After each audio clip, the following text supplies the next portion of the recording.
Assalamualaikum warahmatullahi wabarakatuh. Good morning, ladies and gentlemen. My name is Rika. Today, I'm going to talk about the important education for women. This occasion, let me convert a little knowledge about women and education. I convert this topic because in some cultural conditions, in some societies, there is a tendency to think what women do not need to take higher education, whether it is related to formal and non-formal education. This tendency cannot be denied to make women stagnant in the learning process. Today, of course, we know the figure of R.A. Kartini is a figure of woman emancipation. Emancipation is defined as the liberation from slavery, or what is commonly understood as equal right in various aspects of people's lives. Perhaps slavery here refers to the condition that women are often enslaved by ignorance and well and kitchen. This perspective makes most people women's life on mattress, well and kitchen.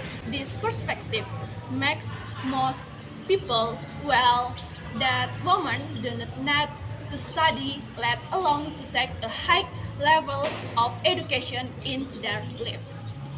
The next thing about equality of rights. Perhaps the fitrah and rights between men and women are indeed different, so that under no circumstance can be the same. However, the right to receive education is a right that must be kept by both men and women, because both are human beings who are endowed with reason to think. In the past, in some areas, women were placed in an inferior position, which was only needed in matters relating to wealth, kitchen, and mattress, not to achieve higher education.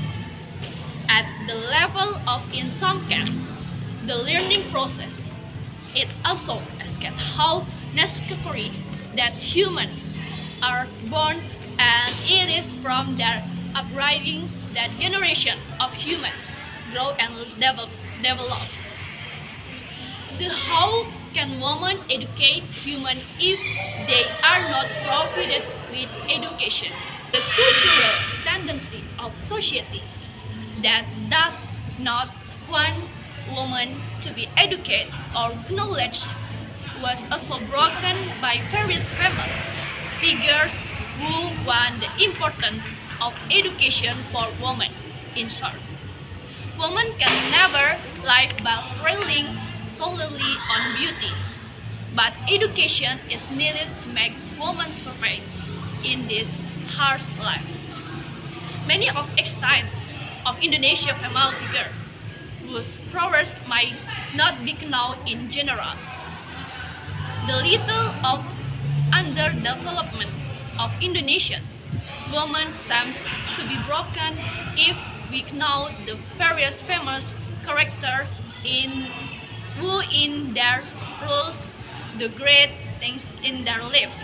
For example, say the name of Cut Nyadir, Tengku Fakina, Cut Mutia, Wip Bowen, Cut Merah Intan, Malahayati, and so on.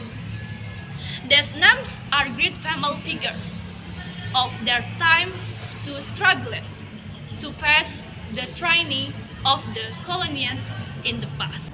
Many great family figures were born from Indonesia soil, but unfortunately, history is not great enough to travel their greatness. So in fact, even history, women are figures who are attached to the educational process, because in that they cannot live by relying solely on their physical bodies. This also applies to today's women who must be taught and independent in life by continuing to strengthen themselves with education. Once again, A woman cannot live solely by relying on her beauty. She can only live with the freedom of mind that will shape her soul into a strong and independent person. For women to continue to study and pursue education as high as possible is not a matter of what to achieve or what job and position she should get in her career. It's really not. It's a sell-off to be worth prestige as a goal. Because on the journey, women are human beings who are given reason. With this reason, he is obligated to recognize his God and his religion. Once again, it all boils down to closeness to God.